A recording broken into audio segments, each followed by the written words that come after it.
Welcome back, everyone.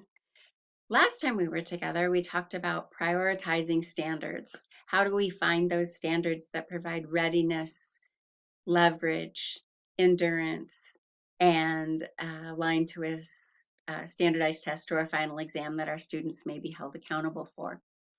Well, just by selecting the priority standards, it helps with some focus and clarity. But what do we do about how we actually teach those standards? How do we make sense of what those standards are truly calling for? We need to unwrap them.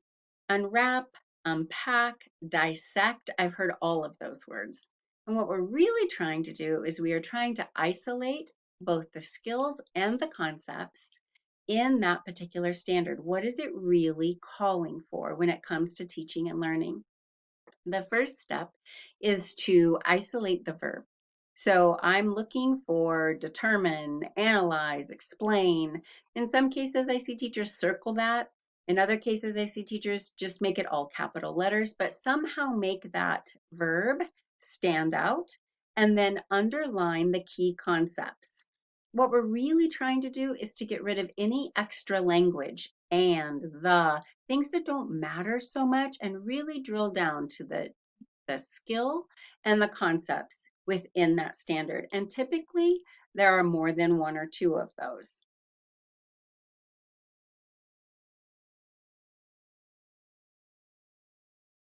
Once we've identified the skills and the concepts, then we need to assign a level of rigor. Most often, we use Bloom's taxonomy or we use Webb's depth of knowledge. In some cases, I've seen teachers use both to try to isolate, is this a high rigor category or part of a standard, or is it a lower rigor? If it's a little lower, it takes a different kind of teaching. If it's more rigorous, analyze, explain, that's going to take a different kind of activity, a different kind of teaching also.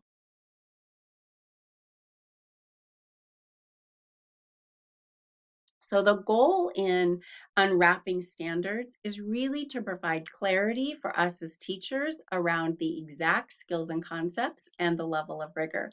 And the great thing about this is it also provides clarity for our students. So they become more clear about what they're really trying to learn, both skill and concept. Next week, we're going to spend time talking about how do we pace out these priority standards over an instructional calendar. We all know that there's field trips and other things that happen in our lives in schools, and we want to make sure that we are being very intentional with the way that we plan out a year of instruction around these priority standards. So next week, please join me for a conversation about pacing guides, pacing our priority standards. Thank you. Can't wait to see you next week.